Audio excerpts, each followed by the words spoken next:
मन मेरे ओम नमः शिवाय।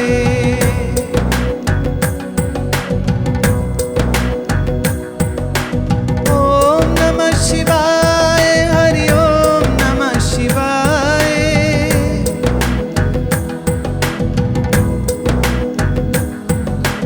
ओम नमः शिवाय, हरि ओम नमः शिवाय।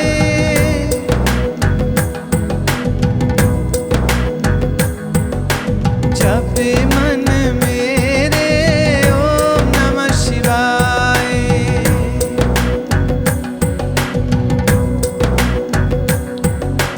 जपे मन मेरे ओम नमः शिवाय।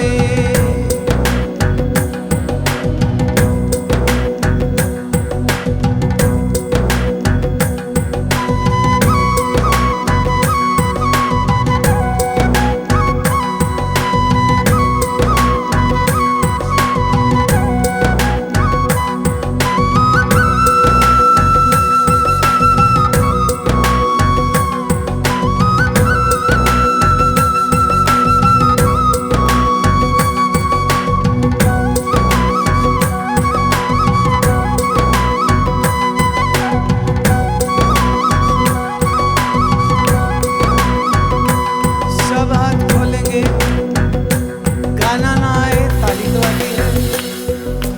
बोल मन, बोल मन, बोल मन मेरे ओम नमः शिवाय।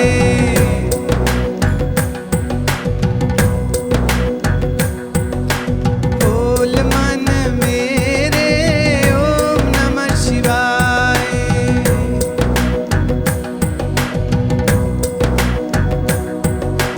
ओम नमः शिवाय, हरि ओम नमः शिवाय।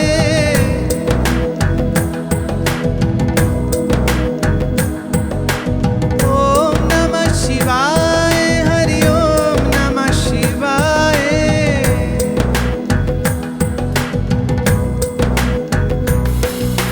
जपे मन मेरे, ओ जप मन मेरे, जप मन मेरे, जप मन मेरे ओम नमः शिवाय। जप मन मेरे, जप मन मेरे ओम नमः शिवाय।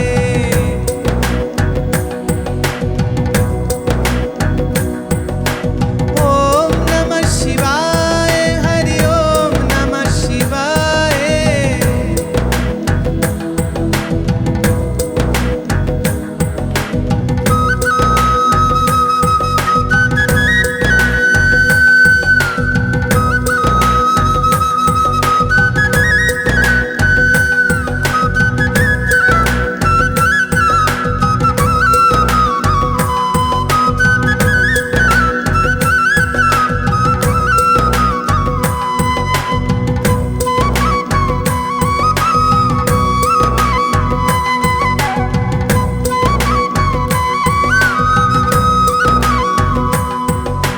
बोल मन मेरे ओम नमः शिवाय।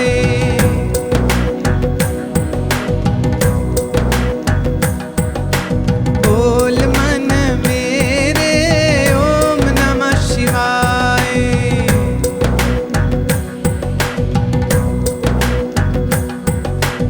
ओम नमः शिवाय, हरि ओम नमः शिवाय।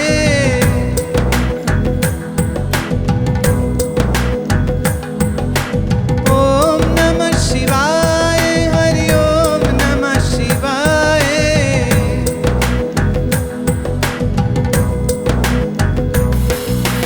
जपे मन मेरे मन, जपे मन मेरे मन, जपे मन मेरे ओम नमः शिवाय। जपे मन मेरे ओम नमः शिवाय, हरि ओम नमः शिवाय।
जप मन मेरे, जप मन मेरे, मेरे जप मन मेरे, जप मन मेरे।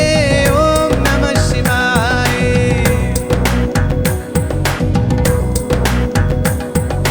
जप मन मेरे, ओम नमः शिवाय।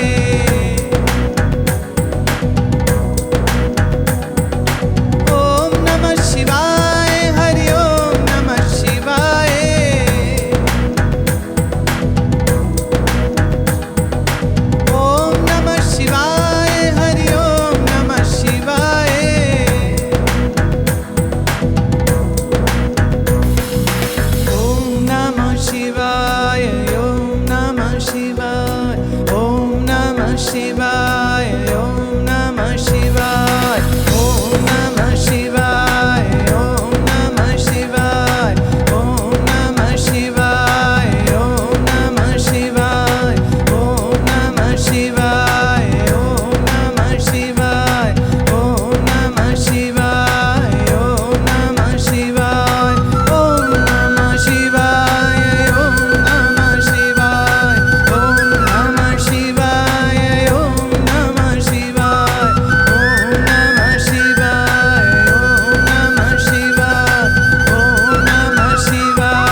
A mind which is engrossed in divine love and divine chanting doesn't experience anything else than joy.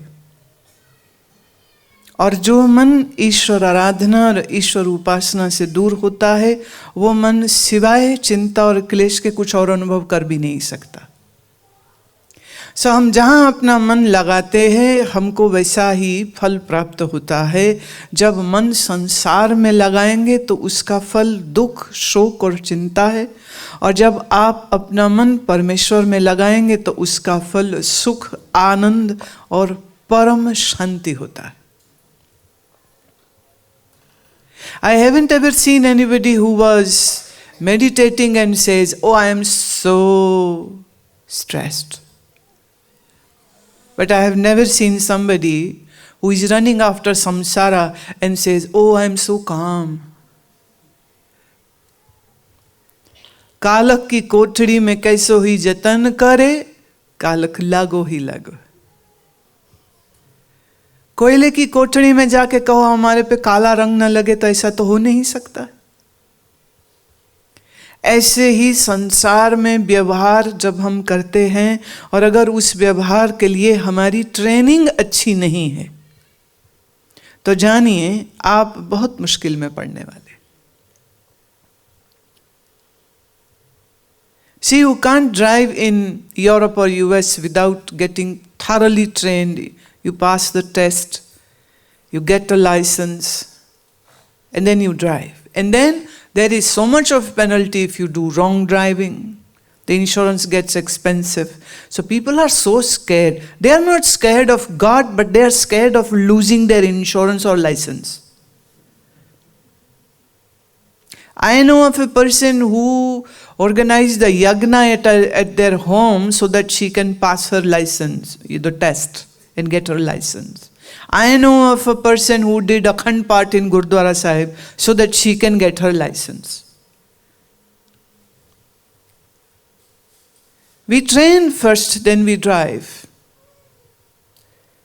And the road of your life is the most dangerous road of whole world. My question is, were you trained to drive in the life so that you don't get accidental, or you don't get others hurt because of your carelessness? And you might be wondering what I see speaking. ऐसा थोड़ी होता है। कुछ सीखने की जरूरत थोड़ी है जीने के लिए, बस जिए जाओ। जो बाकी कर रहे हैं भेड़ चाल, वो तुम करते जाओ। किसने कहा आपको कभी कि जीवन जीने की भी कला है और जीवन जीने को भी सीखना चाहिए? Nobody has said. Unfortunately, even when you go to the temple, you do your bow, you take the prasad and come back. Nobody is teaching you over there. The Brahmin was supposed to teach. The Brahmin was supposed to teach, not to do just puja. There were 3 kinds of Brahmins, actually 4, as per Vedas. 1, the Karamkandi, the ritualistic one. 2, the teachers, the Acharya, who would teach Veda and Upanishad.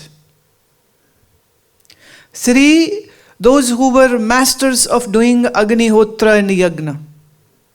And 4th were the Brahmagyani. They were all called Brahmins, but yet they had their specific fields to do, specific jobs to do.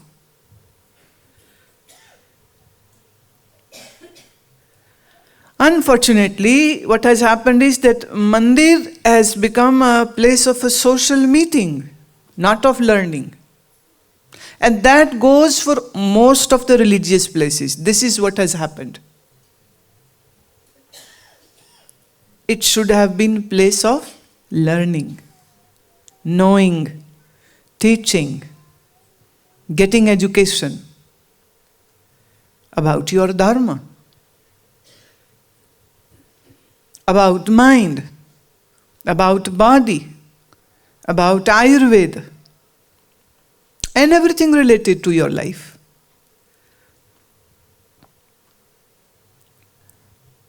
But today, most of the people are stuck with the one part, and that is the ritualistic visit to the temple.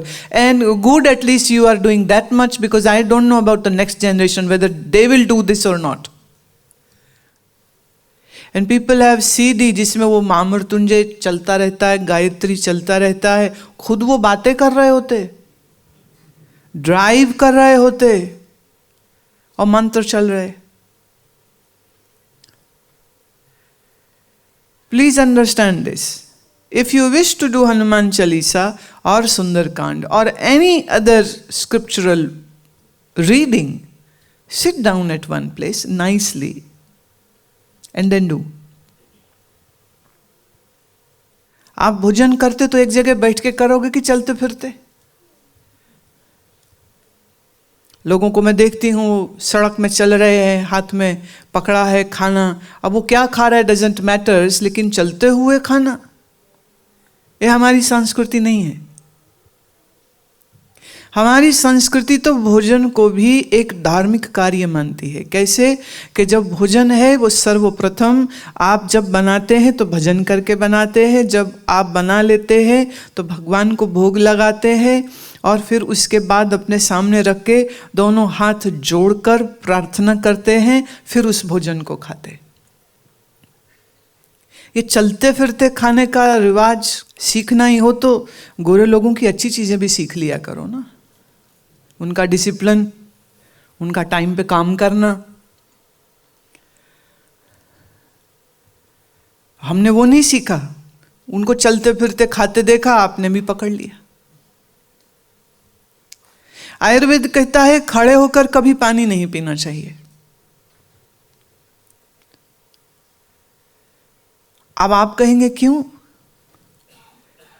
अपने घुटनों को देख लो, वहीं से पता लग जाएगा. खड़े होकर के जल पीने से, पानी पीने से इन टाइम आपके घुटने खराब होंगे. Always sit down to drink water. कुछ चीजें हैं ना जो एक ही जगह पे रुक के करनी पड़ती हैं. उसी में भोजन भी एक ही जगह बैठ के करने की बात कही गई. और एक ही जगह में बैठ करके अपना भजन भी करना चाहिए, ये भी बात कही गई. तो जीवन की जो जरूरी चीजें हैं वो स्थिर होकर के एक जगह बैठ करके करने को कहा गया. हमें जब इन छोटी छोटी बातों का भी ज्ञान नहीं है तो फिर बड़ी बड़ी भगवत गीता की और उपनिषद की बातों का ज्ञान कहां से होगा?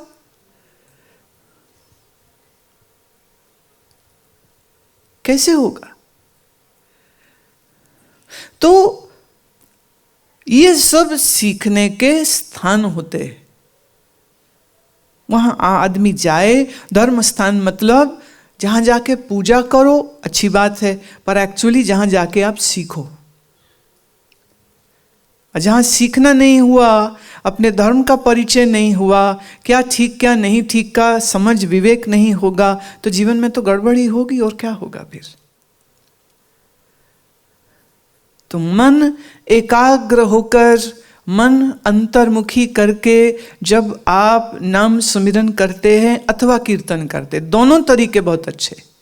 कीर्तन में क्या है, या तो आप किसी संत महापुरुष की वाणी को गाते हो तो गाने में मन अपने आप जुड़ जाता है. देखिए, जब हमने बोलना होता है तब भी हम पहले सांस भरते फिर बोलते हैं, और कभी कभी जब सांस ठीक से ना ली हो तो बीच में सांस लेने के लिए रुकना पड़ेगा. और जब आपने गाना हो तो गाने वाला व्यक्ति का ऑटोमेटिकली प्राणायाम हो जाता है, क्योंकि जितना लंबा उसने आलाप लेना है उसको उतना लंबा श्वास पहले लेना होता है. So you inhale a deep breath and then you sing.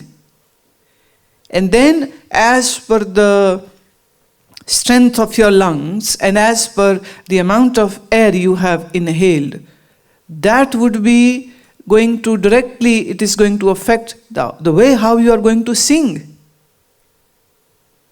So when you sing, unknowingly and unconsciously, you are already doing pranayama. But still, Sitting at one place and doing proper pranayam is one of the bestest gift which you can give to yourself.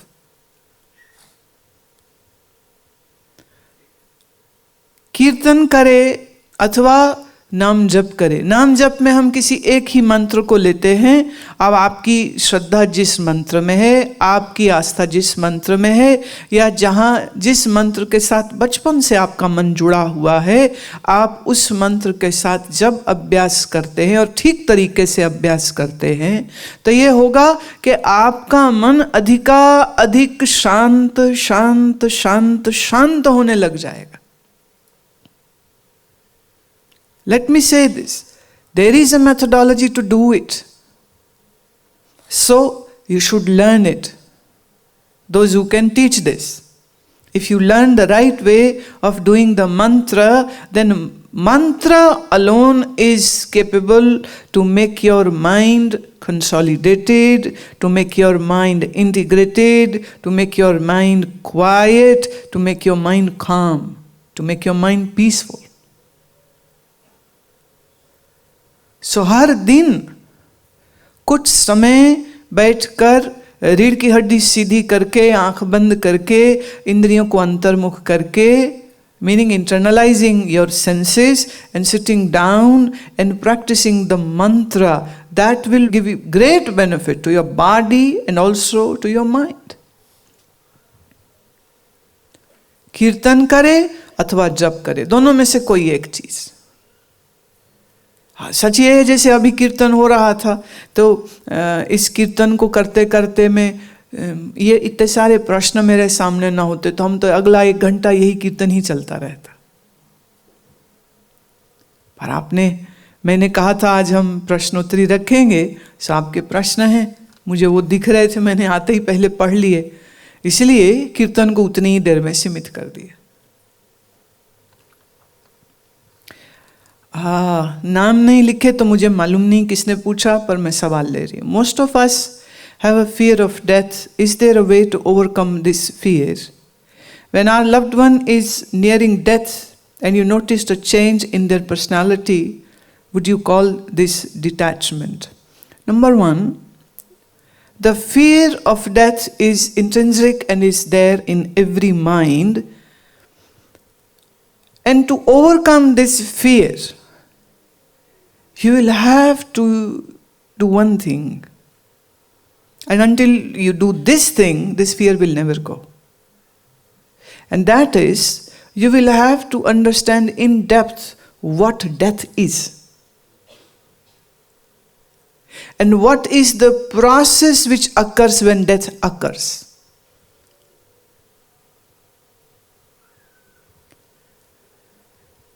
If you don't understand this phenomenon of death, then it is very scary. And the day you will understand this phenomenon of death, the death will be like a joke then. Kabir ji says, कब मरूं, कैसे मरूं, कैसा मरना होए.